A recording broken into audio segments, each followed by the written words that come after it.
सुनाओ, अब हम बहुत ही इंटरेस्टिंग टॉपिक के ऊपर बात करने वाले जिसका नाम है India bull housing finance. Stock काफ़ी ज़्यादा इंटरेस्टिंग है और यहाँ पर 92 रुपीज़ का प्राइस चल रहा है। अब यहाँ पर डर भी है क्योंकि यहाँ पर अगर आपको बताएं कि यहाँ पर पॉवेल जो यूएस के फेड चेयर है और उन्होंने ऐसा क्या कहा है, अभी नहीं कहा है, काफ़ी दिन पहले कहा है। ये क्वेरी है कि यार इंडिया बुल हाउसिंग फाइनेंस में अब क्या करें। मैं पूरे हाउसिंग सेक्टर की बात कर रहा हूँ, सिर्फ और सिर्फ इंडिया बुल हाउसिंग फाइनेंस से काम नहीं चलेगा। ये जो इन्होंने जो बोला है ना फेड चेयर ने, वो पूरे पर लागू, और ये काफ़ी बड़ी बात है। ये हो सकता है अगर ऐसा हुआ तो पूरा मार्केट जो है वो क्रैश हो जाए। फाइनेंस मार्केट में इतना ज़्यादा प्रॉब्लम हो सकता है कि आप अंदाज़ा भी नहीं लगा सकते, मतलब डिफ़ॉल्ट के तक के नौबत आ जाएगी। अब स्टॉक के ऊपर बात करें तो 92 रुपीज़ का प्राइस चल रहा है और यहाँ पर मैंने L&T होल्डिंग को भी यहाँ पर जो है साथ में लिया। थोड़ा सा कंपैरिजन भी करेंगे और दोनों के ऊपर बात भी करेंगे। और ध्यान रखिएगा ये पूरा जो है ना, ये पूरे जितने भी हाउसिंग फाइनेंस के स्टॉक हैं ये सबके ऊपर लागू है। मैं सिर्फ 2 स्टॉक की बात कर रहा हूँ लेकिन ये सारी चीज़ें जो है वो सभी के ऊपर लागू होगी। तो पहली बात तो यहाँ पर जो है जेरोमी पॉवेल, ये है कौन? Actually chair of federal reserve of United states के यहाँ पर जो है ये चेयरमैन है, मतलब फेडरल रिजर्व के ये चेयरमैन है, ठीक है ना।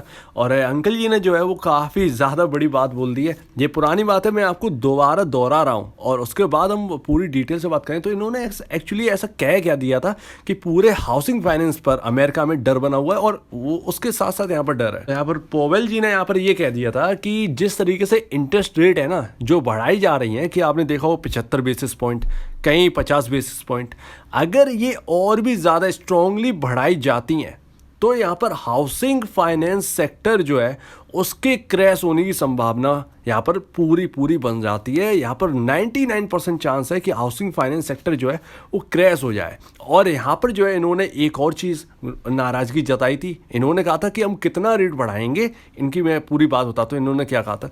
तो इन्होंने ये कहा था कि हम कितना रेट बढ़ाएंगे, अगर हम और ज़्यादा रेट लगातार बढ़ाते जाएंगे और स्ट्रांगली बढ़ाएंगे तो हाउसिंग फाइनेंस सेक्टर क्रैश हो जाएगा। आप वॉर तो बंद नहीं कर रहे हैं ना, वॉर आपका एक प्रॉब्लम है जिसने फूड की सप्लाई चेन जो है वो बंद कर दी है। हमारे रेट बढ़ाने से प्राइस थोड़ी कम आ जाएगा, महंगाई थोड़ी कम आ जाएगी। आप तो वॉर ख़त्म ही नहीं कर रहे हो। आप अगर वॉर ख़त्म करोगे तो जो फूड सप्लाई चेन है वो सही से रहेगी। यानी कि यूक्रेन की वॉर की बात कर रहे हैं तो उसमें जो है सब आग में घी जैसा काम कर रहे हैं ना, डाल रहे हैं चम्मच से, तो भाई वही सेम है कि यहाँ पर जो है इन्होंने कहा है कि जब तक वॉर आप शांत नहीं करेंगे तब तक ये महंगाई जो है ना वो कंट्रोल में नहीं आएगी, क्योंकि फूड प्राइसेस को कंट्रोल करना आसान बात नहीं है। और हम लगातार रेट बढ़ाएंगे तो ये फाइनेंस सेक्टर पे जो है बहुत बुरा असर डाल देगा और कहीं ना कहीं डिफ़ॉल्ट की भी संभावना आ जाएगी। और डिफ़ॉल्ट अगर हो गया तो फिर दिक्कत की दिक्कत है। उम्मीद है आप ये बात तो समझ गए होंगे कि हाउसिंग फाइनेंस सेक्टर में एक्चुअली इन्होंने क्या कहा है और वही चीज़ अब इंडिया में क्या है। इंडिया में RBI तय करेगी कि किस तरीके से रेट जो है ना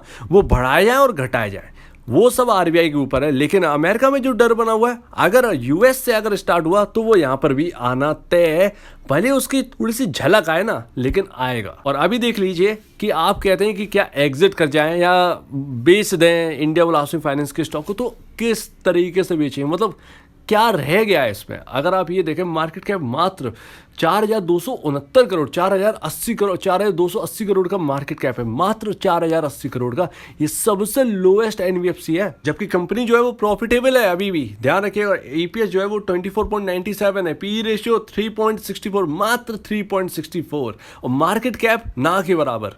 और यहाँ पर इंडस्ट्री 19.18 है। और अगर कंपेयर कर लोगे तो देख लोगे तो आपको लगभग यहाँ पर जो 15 पॉइंट के आसपास का डिफरेंस आपको नज़र आ जाएगा। तो ऑलरेडी जो है वो स्टॉक इतना ऊपर से गिरा है कि यहाँ पर एक तो फंडामेंटली बहुत ही ज़्यादा सस्ता है, बहुत ही ज़्यादा अंडर वैल्यूड स्टॉक है, ठीक है ना। कंपनी का कामकाज ठीक है, कंपनी की नेट सेल सही है, नेट सेल तो कंपनी की इसके मार्केट कैप से ज़्यादा है। तो ये आप समझिए, तो कंपनी काम कर रही है लेकिन कंपनी का जो स्टॉक है वो लगातार यहाँ पर जो है डाउन साइड है। अभी डाउन साइड और खुली हुई है, ध्यान रखिएगा। तो वही चीज़ अगर आप L&T फाइनेंस होल्डिंग में अगर देखें 69.20 का प्राइस चल रहा है, मार्केट कैप देखिए 17,064 करोड़ है।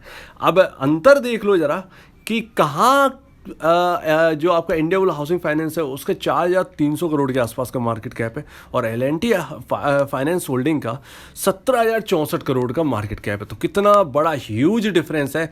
इंडियाबुल हाउसिंग फाइनेंस जैसी कंपनी है ना, एल&टी हाउसिंग फाइनेंस में 4, 5, 6, 7 बन जाए, मतलब इतना बड़ा ह्यूज मार्केट कैप लेके। लेकिन अगर आप नेट सेल की बात करेंगे तो एल&टी फाइनेंस होल्डिंग के आसपास ही इंडियाबुल हाउसिंग फाइनेंस की नेट सेल है, ईयरली नेट सेल है। तो अंतर नहीं है जरा सा भी इसके फाइनेंशियल की। अगर हम बात करें, आप जाके देख सकते हैं, शायद 9,000 या 9,500 करोड़ के आसपास का आपका इंडियाबुल हाउसिंग फाइनेंस का, और एल&टी हाउसिंग जो आपका फाइनेंस होल्डिंग है उसकी नेट सेल 11,000 करोड़ के आसपास की है। तो ऐसे वक्त में ना यही कहा जा सकता है कि जो नए लोग हैं वो इससे दूर रहें। जो ऑलरेडी इसमें ऊपरी बाई कर रखे हैं, बेचने का कोई समझ में नहीं आता है। हालांकि हो सकता है कि स्टॉक और नीचे आया, हो सकता है जो उनकी तरफ से बात कही गई है और हो जाए, लेकिन ना फंडामेंटल आपके जवाब दे रहे हैं कि भैया क्या बेच के करोगे, ऑलरेडी मैं बहुत सस्ता हो चुका हूँ।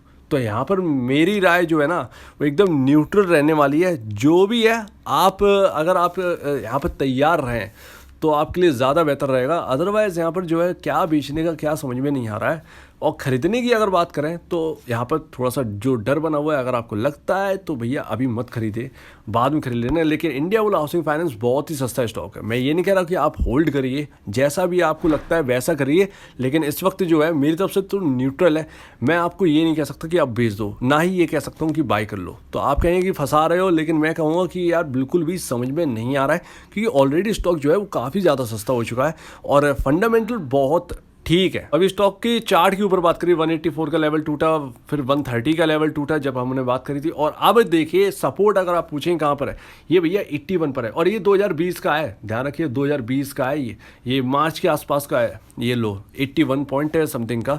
तो ये 81 का लेवल है ना, वो इस स्टॉक में बहुत बहुत ज़्यादा इंपॉर्टेंट होने वाला है इंडियाबुल हाउसिंग फाइनेंस के। तो 81 एक सपोर्टिंग लेवल की तरह काम करेगा, और यहीं से स्टॉक घूमा था, 300 साढ़े 300 रुपये गया था, ये रहा चार्ट पूरा, और ये वापस यहाँ पर आ चुका है। तो आपको ध्यान रखना है कि 81 जो है ना वो लक्ष्मण रेखा है। अगर 81 टूटा तो इसमें और गिरावट आ सकती है। अगर एल&टी हाउसिंग फाइनेंस की बात कर ली है ना, मतलब हाउसिंग फाइनेंस आया था बार बार, फाइनेंस होल्डिंग की बात कर लो अगर आप ये देखेंगे कि इसके जो सपोर्टिंग लेवल है वो अभी 58.40 है। अभी स्टॉक काम कर रहा है 69.25 का, और अगर ये 64 का लेवल कहीं तोड़ता है तो आपका यहाँ पर जो 58 पर सपोर्ट है, उसके बाद सपोर्ट है 52 पर। अगर वर्स्ट कंडीशन चलती है मार्केट में, उसके बाद 49 के आसपास, फिर 42, और ये 2020 का इसका भी लो है, 42 रुपीज़ के आसपास का लो इसका 2020 मार्च के आसपास का है। इस तरीके से काम करिए। और अगर आप देखें तो इंडियाबुल हाउसिंग फाइनेंस और एल&टी हाउसिंग माफ़ कीजिएगा फाइनेंस होल्डिंग में तो बहुत ह्यूज डिफरेंस है। और लगातार अगर हम देखें तो इसके एक अगर कंपैरिजन किया जाए तो फाइनेंशियल लगभग बराबर ही है। हालांकि इंडियाबुल हाउसिंग फाइनेंस का जो है वो नेट सेल घटता जा रहा है काफ़ी साल से, लेकिन उसमें कोई बाउंस बैक नहीं देखने को मिला। थोड़ा सा बाउंस बैक देखने को मिला है शायद 2022 में। अब देखते हैं कि आगे क्या होता है, लेकिन ऑलरेडी स्टॉक आपका इंडियाबुल हाउसिंग फाइनेंस जो है वो बहुत सस्ता है। तो उम्मीद है आपको बात समझ में आ गई होगी अच्छे से। और अगर आपको कोई भी प्रॉब्लम है, कुछ पूछना है, कुछ बताना है, कुछ कहना है, तो प्लीज़ कमेंट सेक्शन में कहिएगा। और आप दीजिए मुझे वीडियो देखने के लिए बहुत बहुत धन्यवाद दोस्तों।